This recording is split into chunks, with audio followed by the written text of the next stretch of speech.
Sound ಮೇಲೆ ಇಡ್ರು. ಅದೇನು ಮಾವನ ಮಣಿ ಮಾಡ್ರಿ, ಇಡ್ ತೆಳಗ, ಇಡ್ ತೆಳಗ ಇಡ್ರಿ. ಸೌಂಡ್ ಉರಿತಾರೆ ಏನ್ ಮಾಡೋರು, ಇಡ್ ತೆಳಗ. ಕರ್ನಾಟಕ ರಾಜ್ಯ ರೈತ ಸಂಘ ಹಾಗೂ ಹಸಿರು ಸೇನೆ ನೇತೃತ್ವದಲ್ಲಿ ಗುರ್ಲಾಪುರ ಕ್ರಾಸ್ನಲ್ಲಿ ನಡೀತಾ ಇರ್ತಕ್ಕಂಥ ಕಬ್ಬು ಬೆಳೆಗಾರರ ಒಂದು ಬೃಹತ್ ಪ್ರತಿಭಟನಾ ಈ ಕಾರ್ಯಕ್ರಮ, ಈ ಹೋರಾಟದ ನೇತೃತ್ವವನ್ನು ವಹಿಸಿರ್ತಕ್ಕಂಥ ರಾಜ್ಯ ರೈತ ಸಂಘದ ಗೌರವಾಧ್ಯಕ್ಷರಾಗಿರುವಂತಹ ಶಶಿಕಾಂತ್ ಗುರೂಜಿ ಅವರೇ, ರಾಜ್ಯ ರೈತ ಸಂಘದ ಅಧ್ಯಕ್ಷರಾಗಿರುವಂತಹ ಚುನ್ನಪ್ಪ ಪೂಜಾರಿ ಅವರೇ, ಪರಮ ಪೂಜ್ಯ ಸ್ವಾಮೀಜಿಗಳೇ, ಸುಭಾಷಣ್ಣ ಅವರೇ, ಗೌರವಾನ್ವಿತ ರಾಜ್ಯಸಭಾ ಸಂಸದರು ಆತ್ಮೀಯರಾಗಿರ್ತಕ್ಕಂಥ ಈರಣ್ಣ ಕಡಾಡಿ ಅವರೇ, ಹಿರಿಯ ಶಾಸಕರು ಆತ್ಮೀಯರಾಗಿರುವಂತಹ ದುರ್ಯೋಧನ ಐಹೊಳೆ ಅವರೇ, ರಾಜ್ಯ ಪ್ರಧಾನ ಕಾರ್ಯದರ್ಶಿಗಳಾಗಿರುವಂತಹ ಕುರ್ಚಿ ರಾಜೀವ್ ಅವರೇ, ರಾಜ್ಯ ಬಿಜೆಪಿಯ ಕಾರ್ಯದರ್ಶಿಗಳಾಗಿರುವಂತಹ ಶರಣು ತಳ್ಳಿಕೆರೆ ಅವರೇ, ಸುಭಾಷಣ್ಣ ಅವರೇ, ಮಾಜಿ ಶಾಸಕರಾಗಿರುವಂತಹ ವಿ ಪಾಟೀಲ್ ರವರೇ,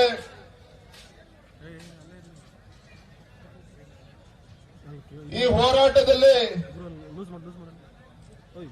ಭಾಗವಹಿಸಿರ್ತಕ್ಕಂಥ ಎಲ್ಲ ರೈತ ಬಂಧುಗಳೇ, ಪತ್ರಿಕಾ ಹಾಗೂ ಮಾಧ್ಯಮದ ಸ್ನೇಹಿತರೆ,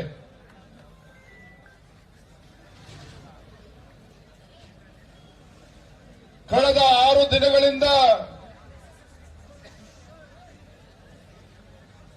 ಗುರ್ಲಾಪುರ ಕ್ರಾಸ್ನಲ್ಲಿ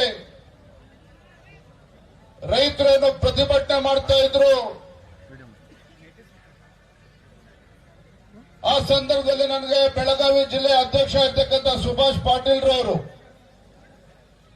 ನಮ್ಮ ರಾಜ್ಯಸಭಾ ಎಂಪಿಯವರು, ನಮ್ಮ ಎಲ್ಲಾ ಪಕ್ಷದ ಮುಖಂಡರು ಕಬ್ಬು ಬೆಳೆಗಾರರು ಬೀದಿಗಿಳಿದು ಹೋರಾಟ ಮಾಡ್ತಾ ಇದ್ದಾರೆ. ಆ ಹೋರಾಟಕ್ಕೆ ತಾವು ಬರಬೇಕು ಅಂತೇಳಿ ಮೊನ್ನೆ ದಿನ ನನಗೆ ದೂರವಾಣಿ ಕರೆ ಮಾಡಿ ತಿಳಿಸಿದ್ರು. ತತ್ಕ್ಷಣ ನಾನು ಕೂಡ ತೀರ್ಮಾನ ಮಾಡಿ ನಾನು ಇವತ್ತು ತಮ್ಮ ಹೋರಾಟದ ಜೊತೆ ನಾವು ಕೂಡ ಇರಬೇಕು ಅಂತ ನಾನು ಬಂದಿದ್ದೇನೆ. ನಾನು ಮೊದಲದಾಗಿ ಒಂದು ಮಾತನ್ನ ಹೇಳ್ತೇನೆ, ನಾನು ಇವತ್ತು ನಮ್ಮ ಕಬ್ಬು ಬೆಳೆಗಾರರು ಇವತ್ತು ತಾವೇನು ಹೋರಾಟ ಮಾಡ್ತಾ ಇದ್ದೀರಿ, ನಾನಿಲ್ಲಿ ಶಿಕಾರಿಪುರ ಕ್ಷೇತ್ರದ ಶಾಸಕನಾಗಿ ಬಂದಿಲ್ಲ, ರಾಜ್ಯ ಭಾರತೀಯ ಜನತಾ ಪಾರ್ಟಿ ಅಧ್ಯಕ್ಷನಾಗಿ ಬಂದಿಲ್ಲ. ಅದರ ಬದಲಾಗಿ ಈ ನಾಡು ಕಂಡಂತ ಅಪ್ರತಿಮ ಹೋರಾಟಗಾರ, ರೈತ ನಾಯಕ ಸನ್ಮಾನ್ಯ BS ಯಡಿಯೂರಪ್ಪನವರ ಮಗನಾಗಿ ಇವತ್ತು ನಾನು ಹೋರಾಟಕ್ಕೆ ನಿಮ್ಮ ಜೊತೆ ಬಂದಿದ್ದೇನೆ.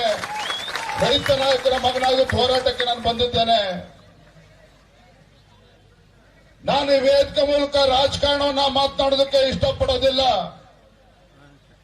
ಆದ್ರೆ ಇವತ್ತು ಹೋರಾಟಕ್ಕೆ ನಾನು ಕೂಡ ನಿಮ್ಮ ಜೊತೆ ಧುಮುಕಿದ್ದೇನೆ ಅಂತ ಹೇಳಿದ್ರೆ,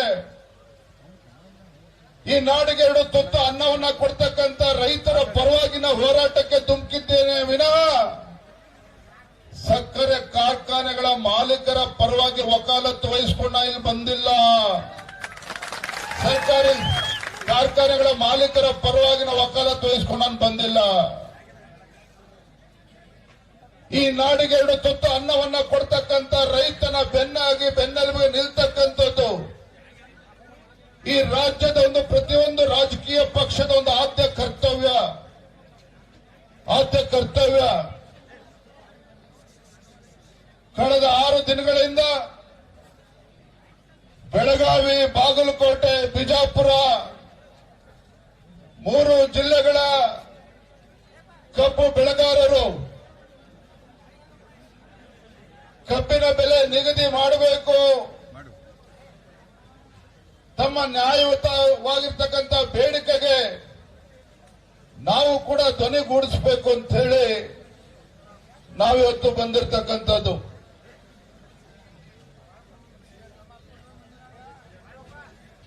ಸ್ವಾಭಿಮಾನಕ್ಕೆ ಮತ್ತೊಂದು ಹೆಸರು ಸ್ವಾಭಿಮಾನಕ್ಕೆ ಮತ್ತೊಂದು ಹೆಸರು ರೈತ.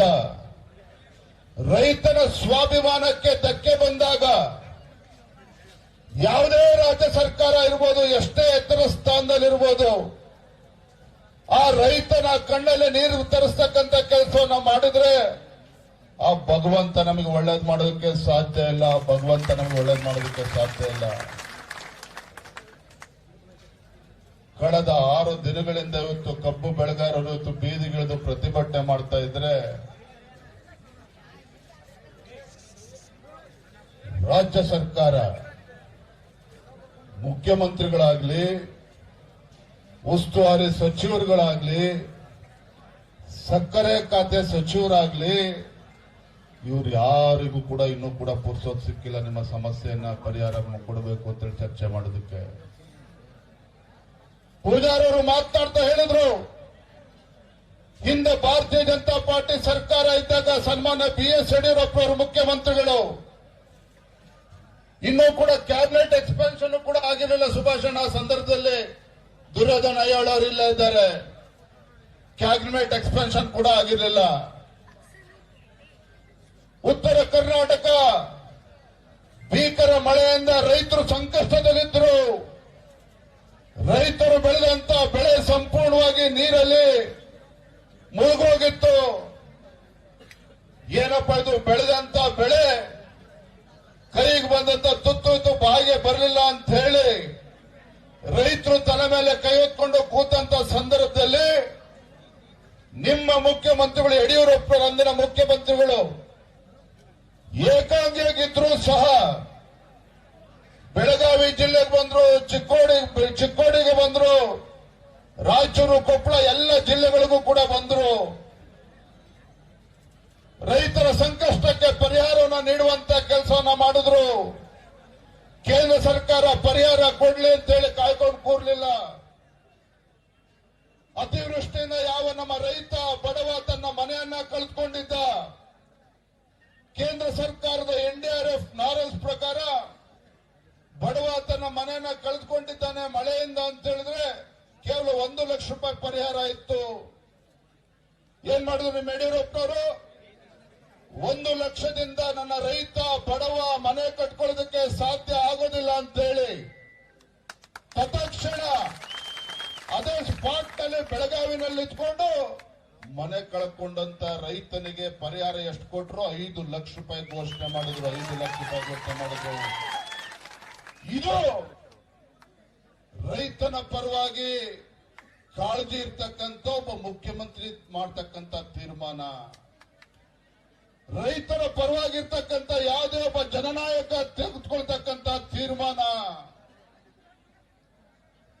ಇಂಥ ತೀರ್ಮಾನಗಳು ಸನ್ಮಾನ್ಯ BS ಯಡಿಯೂರಪ್ಪ ಅವರು ಮುಖ್ಯಮಂತ್ರಿಗಳಿದ್ದಾಗ ಮಾಡಿದ್ರು. ಆದ್ರೆ ಇವತ್ತು ಹೋರಾಟ ಶುರುವಾಗಿ 6 ದಿನಗಳಾದ್ರೂ ಸಹ ಇವತ್ತು ರಾಜ್ಯ ಸರ್ಕಾರ ನಮ್ಮ ರೈತರ ಕಬ್ಬು ಬೆಳೆಗಾರರ ಬೇಡಿಕೆಯನ್ನ ಕೇಳೋದಕ್ಕೂ ಕೂಡ ಬರೋದಿಲ್ಲ ಅಂತ ಹೇಳಿದ್ರೆ ಇಂಥ ಲಜ್ಜೆಗೆಟ್ಟ ಸರ್ಕಾರ ಈ ರಾಜ್ಯದ ರೈತರ ಪಾಲಿಗೆ, ಬಡವರ ಪಾಲಿಗೆ ಬದುಕಿದ್ದು ಕೂಡ ಸತ್ತಂತೆ.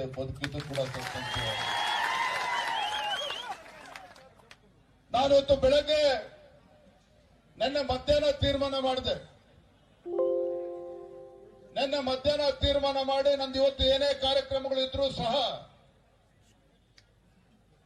ಬೆಳಗಾವಿ, ಬಾಗಲಕೋಟೆ, ಚಿಕ್ಕೋಡಿ ಜಿಲ್ಲೆಯ ರೈತರು ಸಂಕಷ್ಟದಲ್ಲಿದ್ದಾಗ, ಕಬ್ಬು ಬೆಳೆಗಾರರು ಸಂಕಷ್ಟದಲ್ಲಿದ್ದಾಗ ಏನೇ ಕೆಲಸಗಳಿದ್ರೂ ಸಹ ಅದನ್ನು ಬದಿಗಿಟ್ಟು ಹೋಗ್ಬೇಕು ಅಂತ ನಾನು ಯೋಚನೆ ಮಾಡ್ತಾ ಇದ್ದೆ.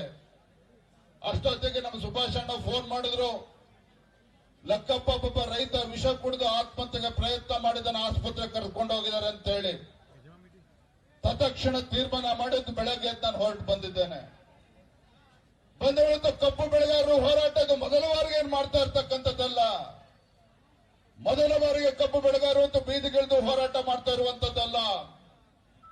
ಇದೇ ಸಿದ್ದರಾಮಯ್ಯನವರು ಹಿಂದೆ ರಾಜ್ಯದ ಮುಖ್ಯಮಂತ್ರಿಗಳಿದ್ದಾಗ ಬೆಳಗಾವಿನಲ್ಲಿ ಅಧಿವೇಶನ ನಡೀತಾ ಇದ್ದಾಗ ಕಬ್ಬು ಬೆಳೆಗಾರರು ವೈಜ್ಞಾನಿಕ ಬೆಲೆ ಸಿಗಬೇಕು ಅಂತೇಳಿ ಹೋರಾಟವನ್ನ ಮಾಡ್ತಾ ಇದ್ರು.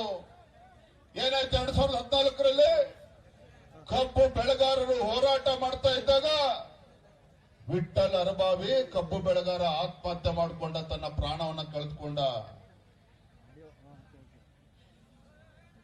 ಯಡಿಯೂರಪ್ಪನ ಕೈ ಕಟ್ಕೊಂಡು ಕೂರ್ಲಿಲ್ಲ. ಸದನದ ಒಳಗಡೆ ಸದನದ ಹೊರಗಡೆ ಗುಡುಗಿದ ಪರಿಣಾಮವಾಗಿ ಇದೇ ಸಿದ್ದರಾಮಯ್ಯನವರ ಅಂದಿನ ಮುಖ್ಯಮಂತ್ರಿಗಳು 150 ರೂಪಾಯಿ ಹೆಚ್ಚು ದರವನ್ನ ಕೊಡ್ತಕ್ಕಂಥ ತೀರ್ಮಾನ ಮಾಡುವಂತ ಅನಿವಾರ್ಯತೆ ಸೃಷ್ಟಿ ಆಯಿತು ಅವತ್ತು 2014ರಲ್ಲಿ. ನಾನಿವತ್ತು ರಾಜ್ಯ ಸರ್ಕಾರಕ್ಕೆ ಕೇಳಲಿಕ್ಕೆ ಇಚ್ಛೆ ಪಡ್ತೇನೆ. ನಾನಿವತ್ತು ರಾಜ್ಯದ ಅಧ್ಯಕ್ಷನಾಗಿ ಇಲ್ಲಿ ರಾಜಕಾರಣ ಮಾಡೋದಕ್ಕೆ ಬಂದಿಲ್ಲ. ಆದ್ರೆ ಇವತ್ತು ಸಂಕಷ್ಟದಲ್ಲಿರ್ತಕ್ಕಂಥ ರೈತರ ಪರವಾಗಿ ಧ್ವನಿ ಎತ್ತುವಂಥದ್ದು ನಮ್ಮೆಲ್ಲರ ಕರ್ತವ್ಯ ಇದೆ. ಬಂಧುಗಳೇ, ರೈತ ಅಂತ ಹೇಳಿದ್ರೆ ಆ ಜಾತಿ ಈ ಜಾತಿ ಅಲ್ಲ. ರೈತ ಅಂತ ಹೇಳಿದ್ರೆ ಆ ಪಕ್ಷ ಈ ಪಕ್ಷ ಅಂತಲ್ಲ. ರೈತ ಅಂತ ಹೇಳಿದ್ರೆ ಪಕ್ಷಾತೀತವಾಗಿ ಜಾತ್ಯತೀತವಾಗಿ ನಿಮ್ಮ ಪರವಾಗಿ ಧ್ವನಿ ಎತ್ತಕ್ಕಂಥದ್ದು ನಮ್ಮೆಲ್ಲರ ಕರ್ತವ್ಯ. ಅದಕ್ಕೋಸ್ಕರ ನಾನು ಬಂದಿದ್ದೇನೆ. ನಮ್ಮ ಮುಖಂಡರು ಮಾತನಾಡ್ತಾ ಇದ್ರು, FRP ಬಗ್ಗೆ ಮಾತನಾಡ್ತಾ ಇದ್ರು. ನಾನು ನಿಮಗೆ ಕೇಳಲಿಕ್ಕೆ ಇಚ್ಛೆ ಪಡ್ತೇನೆ, ಇಡೀ ದೇಶದಲ್ಲಿ ಒಂದೇ FRP ದರ ಇರುವಂತದ್ದು. ಪಕ್ಕದ ಮಹಾರಾಷ್ಟ್ರದಲ್ಲಿ ಅಲ್ಲಿ ಕಬ್ಬು ಬೆಳೆಗಾರರಿಗೆ 3,400 ರೂಪಾಯಿಯನ್ನ ಕೊಡ್ತಾರೆ. ಇಲ್ಲೇನ್ ದಾಡಿ ಆಗಿದೆ ನಮಗಾಗಾದ್ರೆ? ಮುಖ್ಯಮಂತ್ರಿಗಳ ಕರ್ತವ್ಯ ಅಲ್ವಾ? ಇವತ್ತು ಕಬ್ಬಿನ ಸೀಸನ್ ಕಾರ್ಖಾನೆ ಪ್ರಾರಂಭ ಆಗುವ ಮುಂಚಿತವಾಗಿ ಯಾವುದೇ ಒಂದು ರಾಜ್ಯ ಸರ್ಕಾರ, ರೈತರ ಪರವಾಗಿರ್ತಕ್ಕಂಥ ರಾಜ್ಯ ಸರ್ಕಾರ ಕಾಳಜಿ ಇದ್ದಿದ್ದೇ ಆಗಿದ್ರೆ ಸೀಸನ್ ಪ್ರಾರಂಭ ಆಗುವ ಮುಂಚಿತವಾಗಿ ರೈತ ಮುಖಂಡರನ್ನ, ಕಾರ್ಖಾನೆ ಮಾಲೀಕರನ್ನ ಕೂರಿಸಿ ದರ ನಿಗದಿ ಮಾಡುವಂತ ಕೆಲಸ ಆಗ್ಬೇಕಾಗಿತ್ತು. ಹಿಂದೆ ಯಡಿಯೂರಪ್ಪ ಅವರು ಮುಖ್ಯಮಂತ್ರಿಗಳಿದ್ದಾಗ ಅದೇ ಕೆಲಸವನ್ನ ಮಾಡಿದ್ರೋ ಇಲ್ಲೋ? ಇದೇ ಸೀಸನ್ ಶುರುವಾಗುವ ಮುಂಚಿತವಾಗಿ ಕಾರ್ಖಾನೆ ಮಾಲೀಕರನ್ನ, ರೈತರನ್ನ ಕೂರಿಸಿ ದರವನ್ನ ನಿಗದಿ ಮಾಡುವಂತ ಕೆಲಸ ಮಾಡಿದ್ರು. ಹಾಗಾಗಿ ನಾನಿವತ್ತು ಆಗ್ರಹ ಮಾಡ್ತಾ ಇದ್ದೇನೆ, ಗುರ್ಲಾಪುರ ಕ್ರಾಸ್ ನಲ್ಲಿ ಪ್ರಾರಂಭ ಆಗಿರ್ತಕ್ಕಂಥ ಈ ರೈತ ಪರ ಹೋರಾಟ ಒಂದು ಚಳುವಳಿ, ಕಬ್ಬು ಬೆಳೆಗಾರರ ಹೋರಾಟ ಇಲ್ಲಿಗೆ ಸೀಮಿತ ಆಗಿಲ್ಲ. ನೀವು ಮಾಡಿದಂತ ಹೋರಾಟದ ಪರಿಣಾಮವಾಗಿ ಬೈಲೊಂಗಲದಲ್ಲಿ ಇವತ್ತು ರೈತರು ಕಬ್ಬು ಬೆಳೆಗಾರರು ಬೀದಿಗಿಡಿದು ಹೋರಾಟ ಮಾಡ್ತಾ ಇದ್ದಾರೆ.